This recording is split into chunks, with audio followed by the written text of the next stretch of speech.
We have some questions on Slido. The first is for... Rod's not allowed to ask. Okay.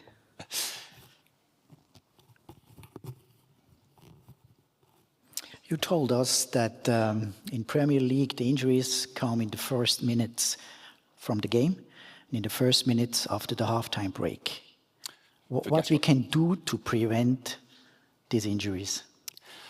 That's probably just about an appropriate neuromuscular firing up activity. So you're trying to get a bit of pep, your sort of excitation centrally. So it's doing a warm-up, old school warm-ups. That's a key part of it. And we know in elite sports that we can do things like the FIFA 11 Plus or whatever we now call it. It's gone through so many ramifications and every sport's got its own orientation around that.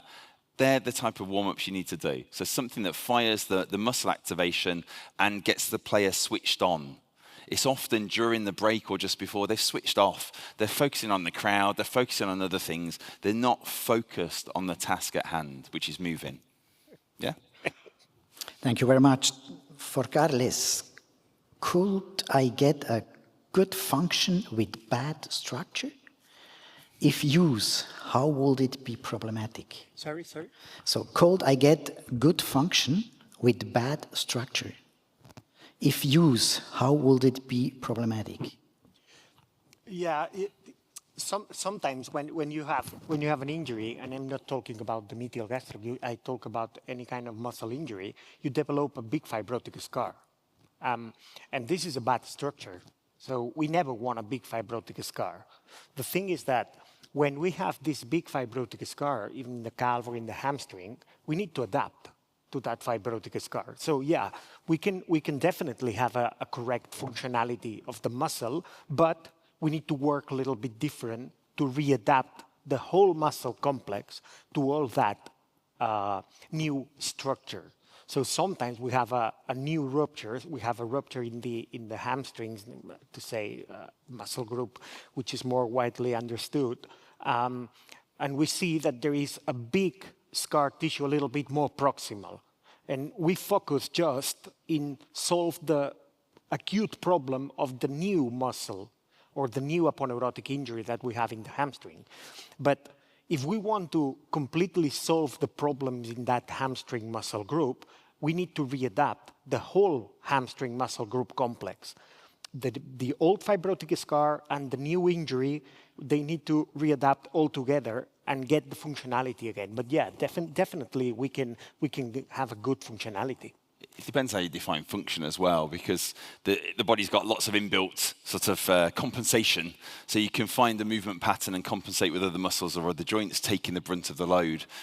But if you try to isolate it and focus on it, then probably not for some areas of it. But you can compensate and be perfectly fine and function as a human wonderfully well normally. Yeah. All right. Next one for Seth. Do we need to train the calf horizontally as well as vertically? Question, yeah. Since horizontally is still vertically relative to the body positions. Yeah, I mean, when you're running, forget about the two vectors. The vector, instead of being either of those two, goes into the middle and it's a diagonal. That's your vector you probably need to train. It's movement forwards that involves getting off the ground. So that's how it will actually align in situ, I think. So, yeah. Thank you. Carles, what do you do with chronic hematoma? Any advice or way to drain it? Fibrolytics? Question. We sometimes use fibrinolytics. I don't normally use it. So if I find, for example, a very big hematoma, which is completely coagulated in between both muscles, and it develops a big fibrotic scar, and we cannot drain it with a normal needle, then I refer to surgery to clean all the area. If the functionality is not good, the patient feels discomfort or whatever, or it doesn't perform normally, I refer to remove all the hematoma and reset all the region. Thank you. Seth, would you assess other neuromuscular function than peak force and coordination for soleus or plantar flexors? I'm assessing the plantar flexors.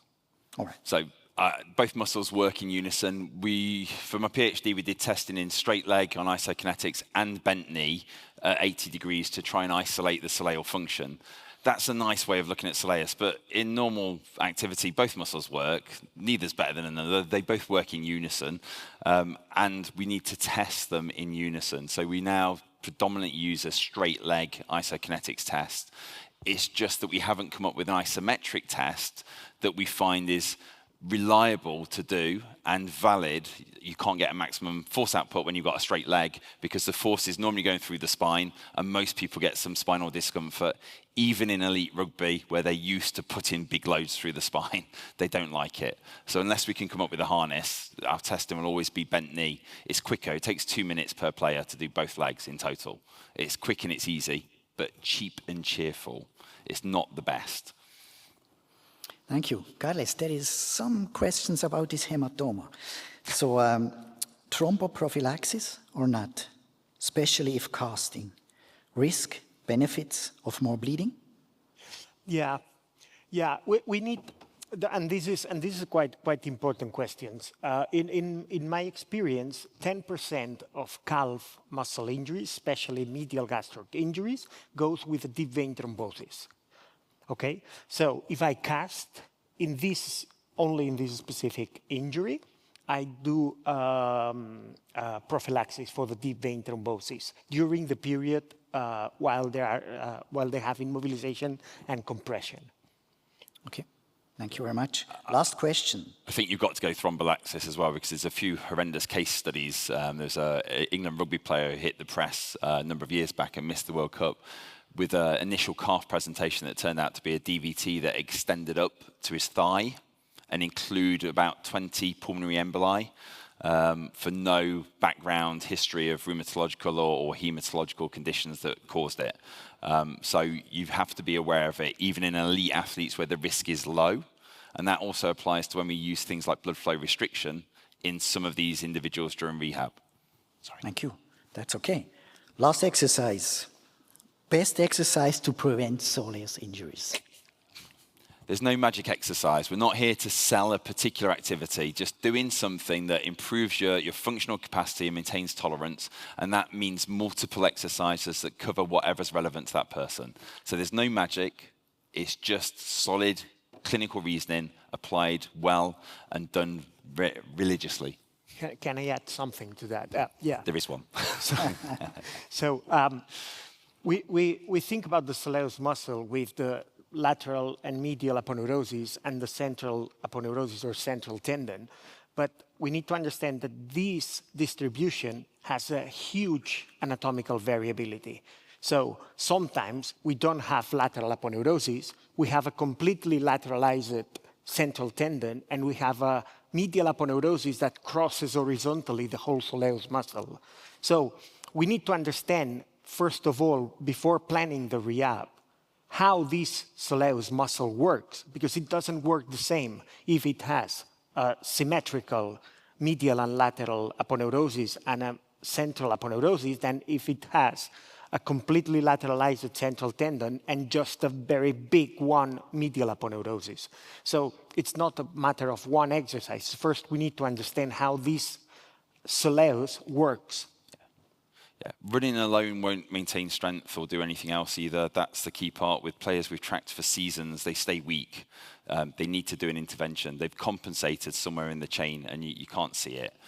So you've really got to do an intervention if you want to change it. And as we said, we're happy that this is a prospective risk factor now, and we should be doing something about that. We're going to put our money where our mouth is and test it. So intervene, make people stronger, and then see if it reduces injury. That's your key, but it looks like it does at the moment.